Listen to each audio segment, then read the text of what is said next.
4ാം ക്ലാസ്സിൽ അല്ലെങ്കിൽ 3ാം ക്ലാസ്സിൽ ചൊല്ലിയ സാധനം അന്ന് ആദ്യമായി ചൊല്ലിയത് എൻ്റെ ഈ 40ാമത്തെ വയസ്സിൽ ഞാൻ ചൊല്ലുന്നുണ്ട്. നമ്മുടെ മനസ്സിൽ നിന്ന് പോയില്ല ഒരിക്കലും. അനുഷ്ഠാനമുണ്ട്, സന്ധ്യാവന്ദനം ഉണ്ട്, ശരത്തിലൊക്കെ ശ്രദ്ധയുണ്ട്, ഒരു വഴി കൂടെ പോകുന്നുണ്ട്. പക്ഷേ ഇത് മറന്നുപോയാലുണ്ടല്ലോ, അല്ലെങ്കിൽ ഇതൊരു ദിവസം വിട്ടുപോയാൽ ഒരു പിടപ്പാണ്. ഇത്ര കാലം ചെയ്തിരുന്നൊന്ന് പോകുമോ? അപ്പം കഴിഞ്ഞ ഇടയ്ക്കാണ് ഗുരുനാഥൻ ബോധ്യപ്പെടുത്തി, അഗസ്ത്യ ഹൃദയത്തെക്കാൾ വലിയ ശത്രുസംഹാര മന്ത്രമില്ല. ഞാനിങ്ങനെ അത്ഭുതപ്പെട്ടു. ഞാൻ 4ാം ക്ലാസ്സിൽ ചൊല്ലി തുടങ്ങിയതാണ്, എത്രയോ കാലമായി. അപ്പം അതിന്റെ മന്ത്രത്തിന്റെ അവസാനം നോക്കൂ, യുദ്ധം ആദിത്യ ഹൃദയം ജപിച്ചു നീ ശത്രുക്ഷയം വരുത്തിയിടുക സത്വരം എന്നാണ്. രാവണനെ ജയിക്കാൻ വേണ്ടിയിട്ട് രാമന് ഒരു പോരായ്ക ഉണ്ടെന്ന് കണ്ടിട്ടാണ് അഗസ്ത്യര് ആദിത്യ ഹൃദയം പറഞ്ഞു കൊടുക്കുന്നത്. അപ്പൊ അതിനോളം വലിയ ശത്രു സംഹാര മന്ത്രം വേറെ ഏതാണ്?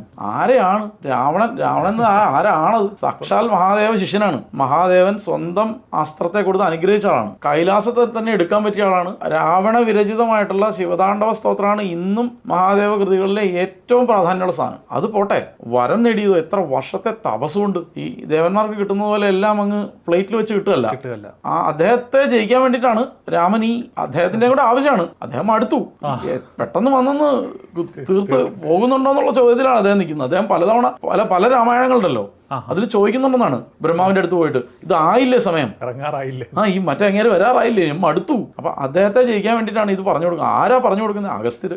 സകല വിദ്യകളുടെയും നാഥനാണ് അഗസ്ത്യര്. അതായത് ഈ പ്രപഞ്ചത്തിലുള്ള മുഴുവൻ ദേവതകളെയും കൂടെ നമ്മളൊരു തുലാസിൽ വെച്ചിട്ട് അഗസ്ത്യരെ ഇപ്പുറത്ത് വെച്ചാൽ അഗസ്ത്യരുടെ ത്രാസ് താന്നു നിൽക്കും.